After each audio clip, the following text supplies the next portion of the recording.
I gotta think up a way to transition into the main subject. My last 3 videos had relatively easy ways of doing this, even if the webcomic thing in the last video was a bit of a stretch, and mostly just to make fun of Homestuck. Worth it. What could I mean, there's no way to really ease into this sort of thing, is there? Let me try... The history of board games is... No, that's too obvious. The history of technology... Nope, too broad. Oh, I got it! The history of Sweden... Ah, fuck it, let's just get into it. Not like these videos make money anyways.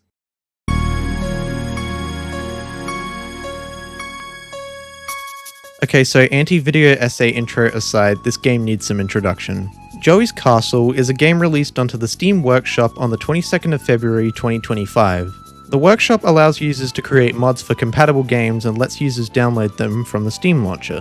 Joey's Castle uses Tabletop Simulator as a framework, which is a video game about board games with quite literally anything you could ever want to play being uploaded to the workshop every single day. Joey's Castle was created primarily by Joel Varg Johansson. And I need to, close it down manually because it's fucking shit. God, shut the fuck up!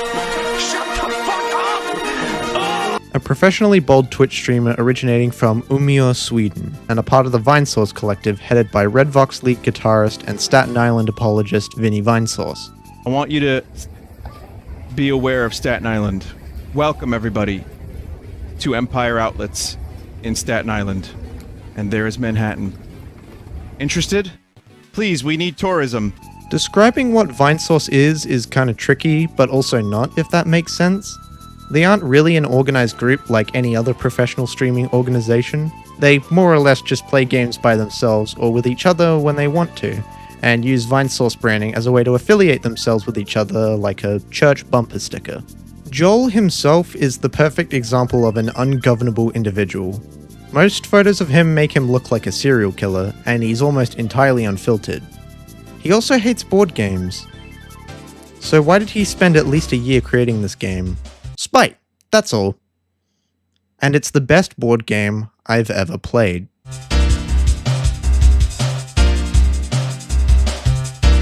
So what is the main gameplay of Joey's Castle?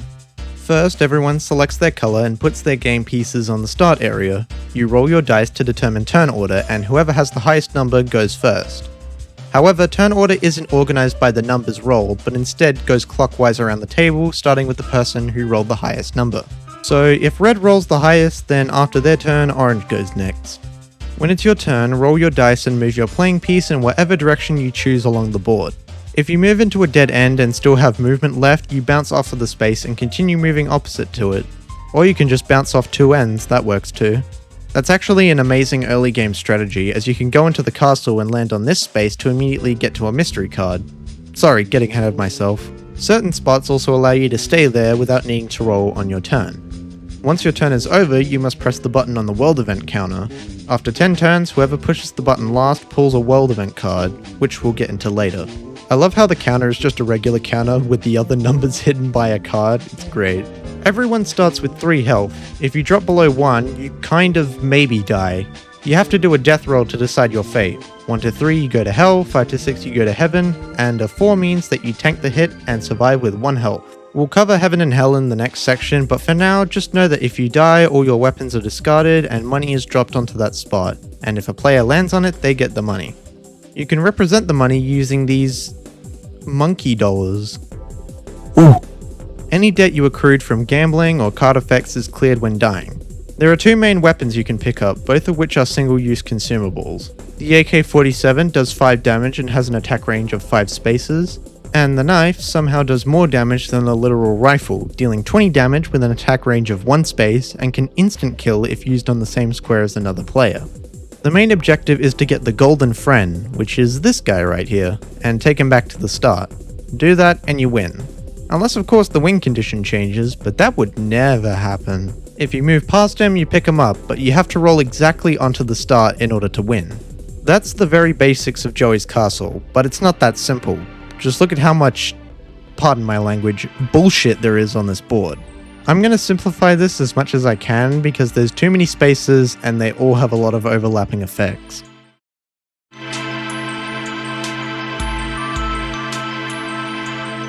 What's a board game without board spots? I don't know. This game has a lot of them, spread across 7 distinct areas by my count, each with multiple spaces to land on. I'll cover the simple ones first since they usually appear everywhere else, and then I'll go over the unique spaces to each area. Money spots. These give you money. That's it. Card spots. Makes you draw the specified card and deal with the subsequent effect. Weapon spots. Gives you an AK-47 or a knife. There are other types of weapons, but they'll get their own spotlight soon. Health spots. Gives health or takes it away, or both. Screw you, Jenkum. Teleport spots. Takes you to a specified location. Might cost something, might not, could be useful.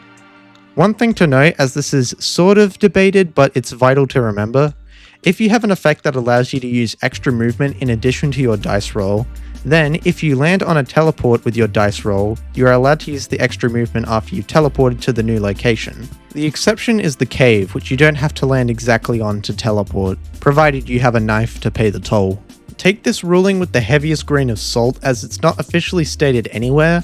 I've just seen this happen in Joel's streams, and it's more fun than having to count 40 spaces in hell. Movement spots. Increases your movement, which you have to use on the same turn and can't store.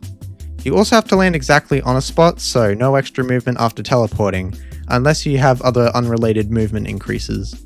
Roll again. Roll again.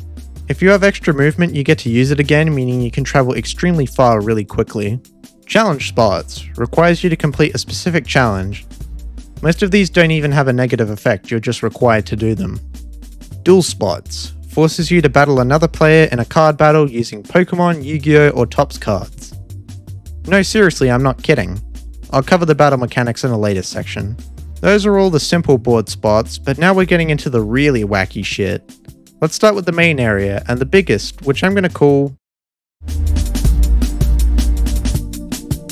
This is where you start the game and have a choice of 3 directions to move. Above is the titular Joey's castle, and the castle defense spot, which allows you to use any ranged weapon with a -3 space penalty.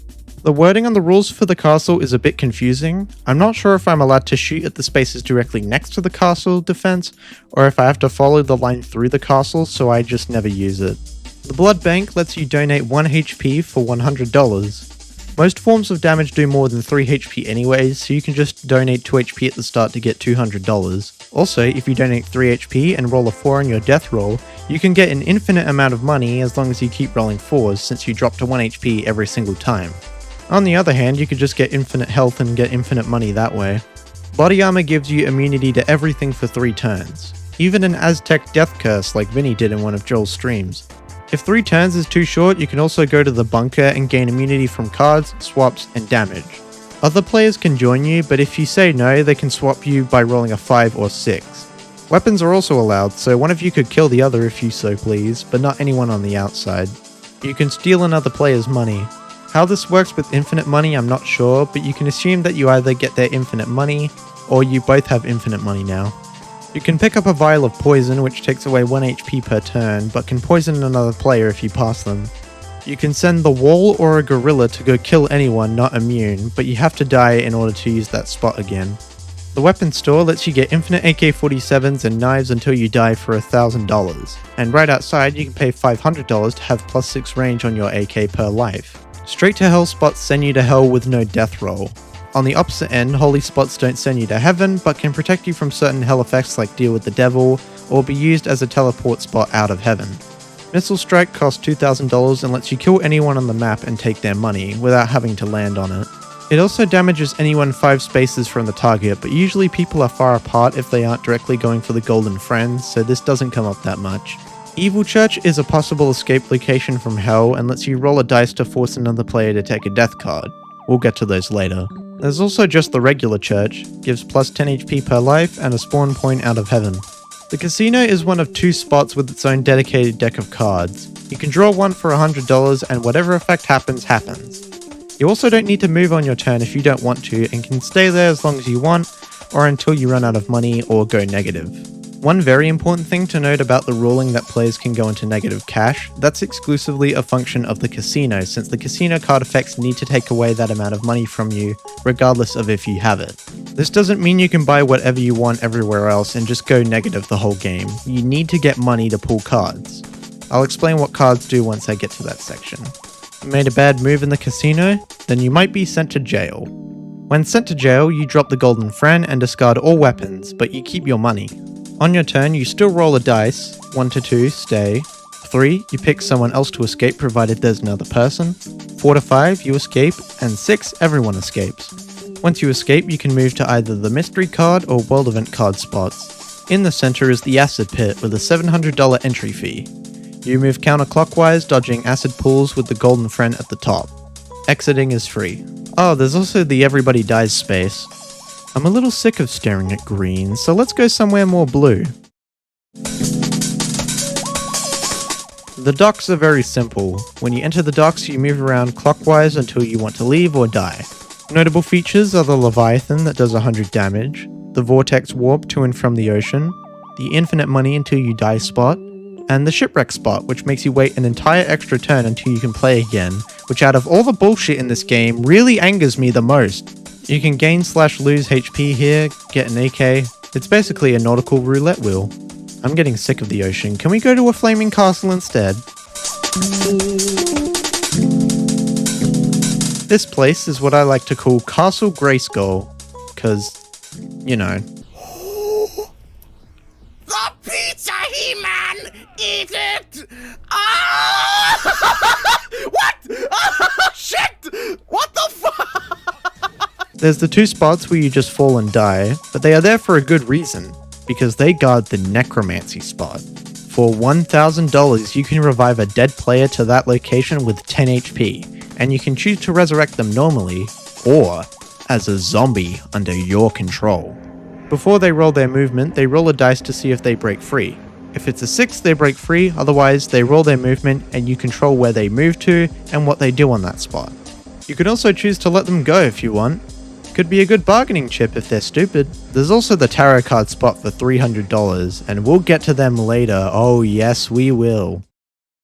To the north is the arena, accessed by spots that send you to the arena forcefully. In this place, you gain and lose health in a circle until you escape or die, like the docks, or just hang out with Russell Crowe. If you and another player land on the same spot, you both roll a dice, and whoever rolls the highest kills the other and escapes. Oh, and another thing, you lose all items when put in the arena. This location sucks. It's the worst spot in the whole game. What's funny is that if the person you kill rolls a 4 on their death roll, they'll be stuck in the arena while you escape, which is way worse than being in heaven or hell. Speaking of which,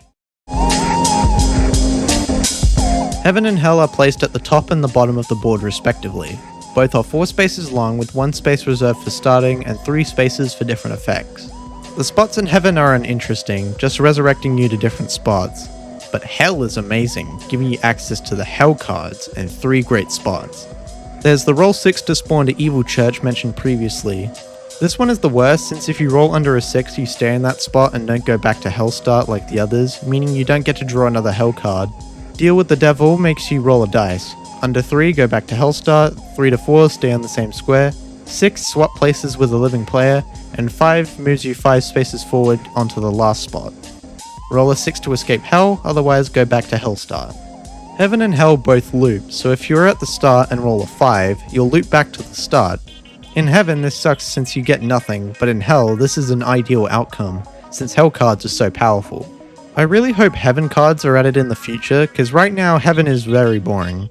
Just like the final area of the game. Accessible via the teleport next to the Mario Impression Challenge, Star Road has you moving clockwise around the star-shaped road. Aside from the start spot, there's the golden mushrooms that give you plus 10 HP, and the back to start teleports. You do get God mode here, but can be swapped out by cards, effects, and player swap tiles. Boring, but useful. That's all the main areas of the game. What you'll notice is that a lot of these spaces revolve around various cards you draw. So let's go over them.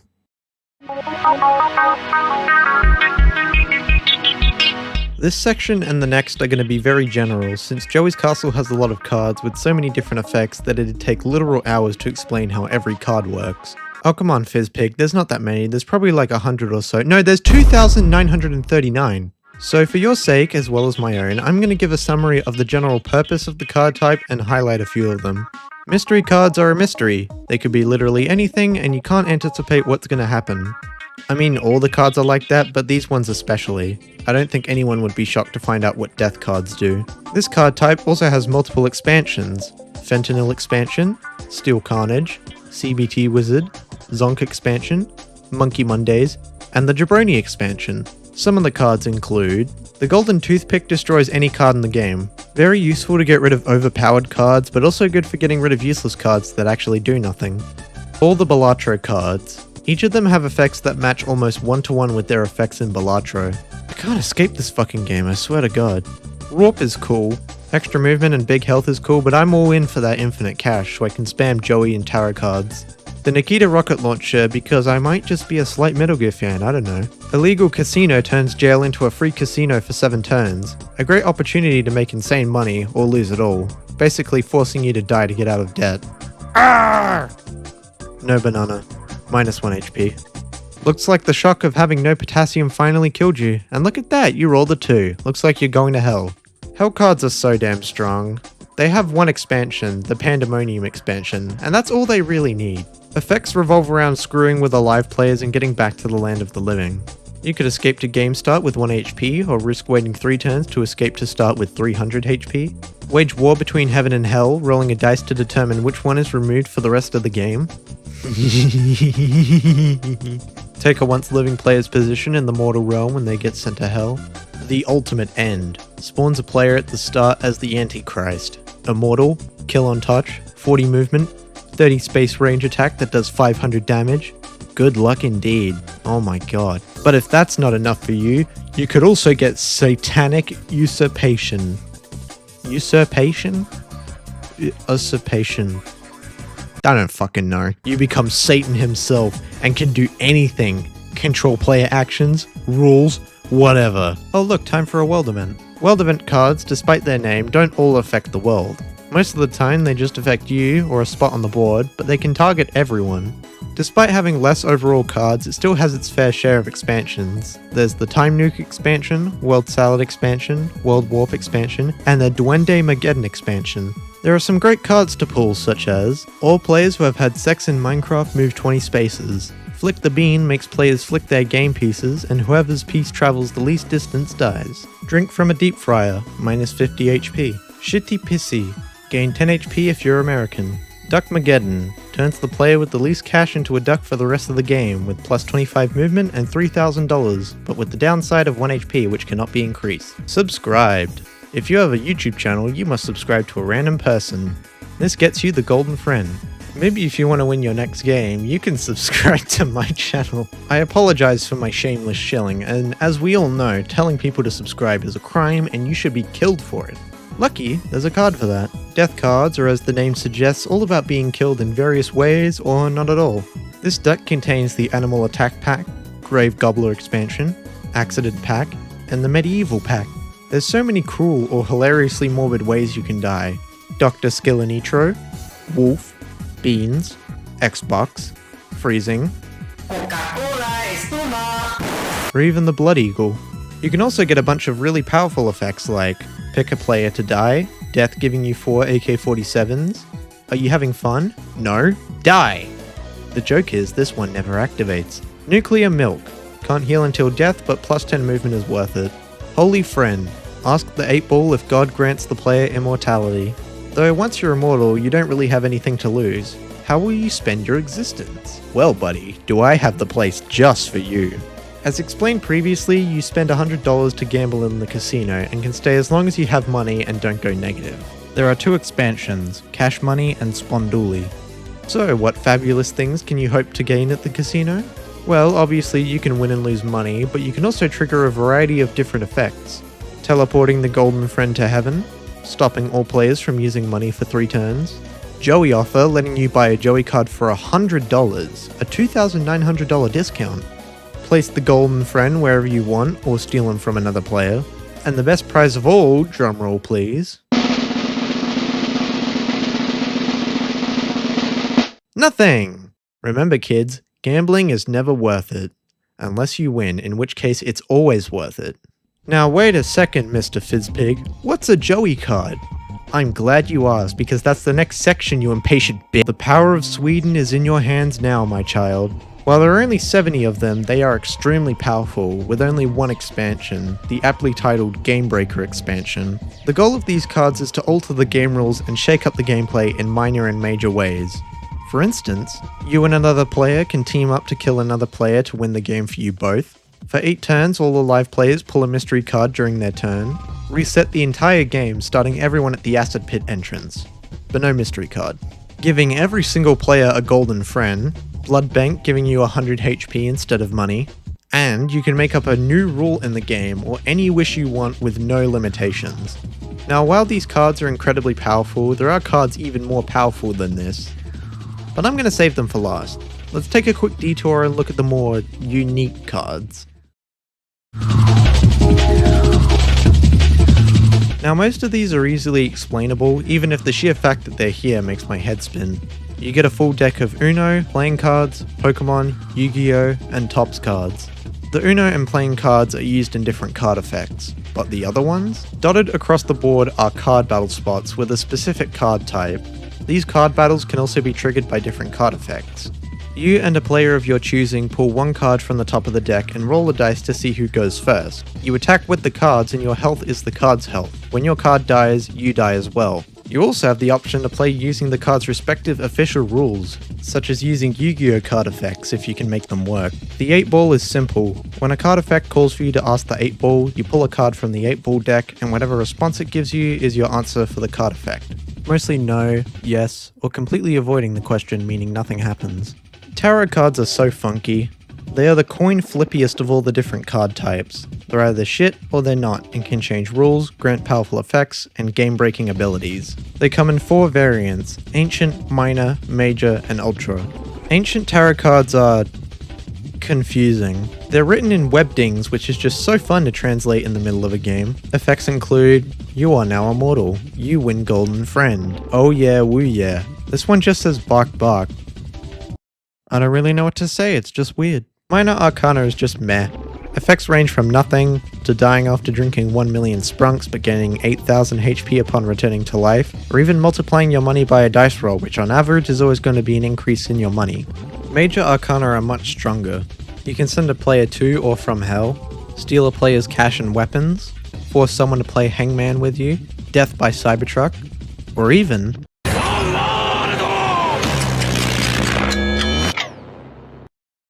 So yeah, you can, no joke, actually gain the powers of the World and Star Platinum from JoJo's Bizarre Adventure.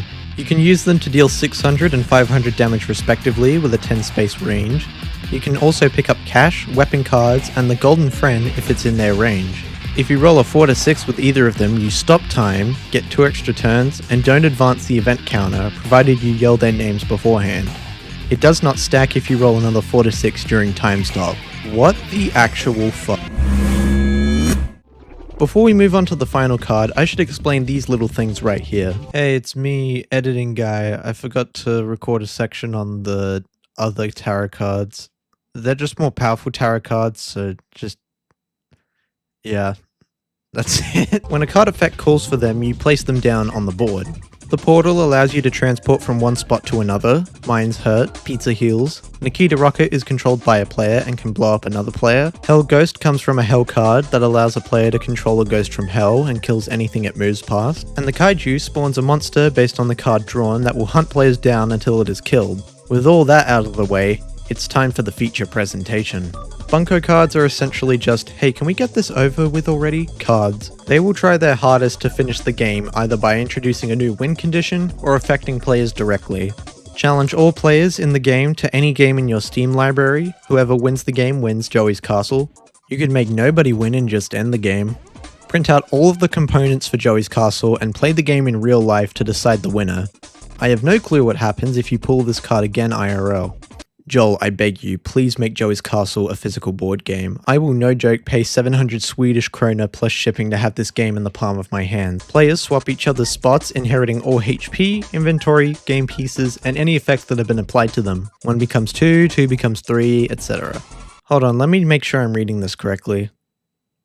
Ah, yes. Goku joins the game. If you kill or win anything, roll 2d6 damage and deal that to yourself. If you try to remove Goku from the game in any way, including Joey cards, Bunko cards, Satan, you will die. If you die while in hell, you are removed from the game forever. Goku will stay in the game until someone is killed or removed from this game by Goku. What in the actual fuck? And that's all the cards in Joey's Castle, and also all the game mechanics.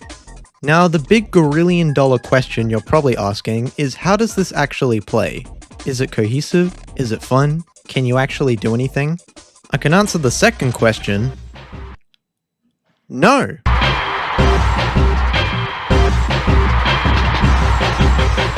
Joey's Castle is difficult in so many ways. It's difficult to understand, explain, comprehend, look at, basically everything except actually playing it. I'm honestly struggling to write this section because I genuinely have no clue how to succinctly analyze this game with any kind of formal language. It's literally 6:59 AM on the 1st of May and I'm up writing about the stupid Swedish board game.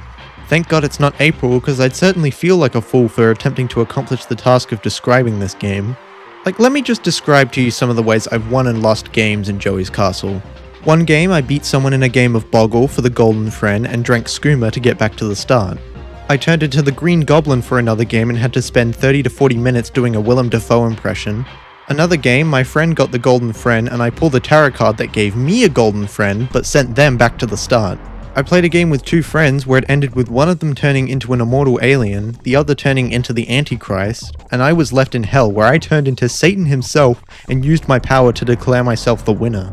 In his 2013 blog post, Noel Lopez talked about the effect that luck has on games and the 2 distinct forms of luck that can appear in games, post-action and pre-action luck. The former is the luck resulting after a player's actions, and the latter occurs before a player's actions.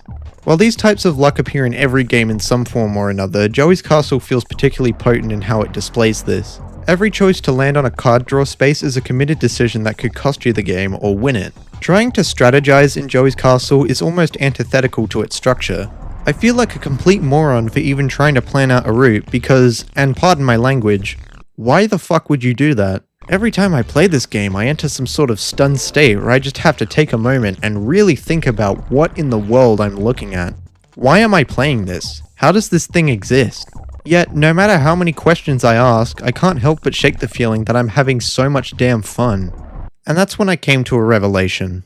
As much as I like to think that I've shown the importance of game design on this channel so far, how gameplay system interactions can create an engaging loop, the importance of atmosphere, and the power of storytelling, there's one thing that matters no matter how technically you design your game. Fun. Joey's Castle is just fun.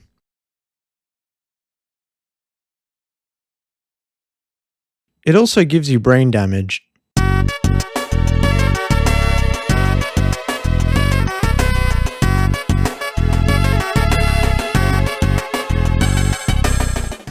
Do my eyes deceive me? Is that a new FizzPig upload in only 3 weeks? Wow, that's a lot better than 3 months. Thank you for the incredible, for my channel at least, support on the last video. Almost 5,000 views? What the? And we're up to 145 subscribers. God damn. That is a lot, and I am very thankful. As you can tell, this is probably a very shitty thrown together video, but I hope it was fun. I just kind of wanted to goof around with making a video rather than going for this big whoa, cinematic, all this damn research and so I hope it was at least somewhat fun. Big thank you to Joel for making this game. It's incredibly funny. Please go download it if you have Tabletop Simulator. Also, just go buy Tabletop Simulator. There's a lot you can do with it, and a lot you can play with it. Next video probably should take around about the same amount of time, if not a little bit more since school is kind of wrapping up for me. I'm in the for this semester. So I'm getting my final projects done for this semester, and then I've got a month to basically just do whatever before school starts back up. So I expect more stuff in the future. Go check out Joel's streams. He's cool, I guess. Phony Swedish man. That's about all I have to say. Yeah, see ya.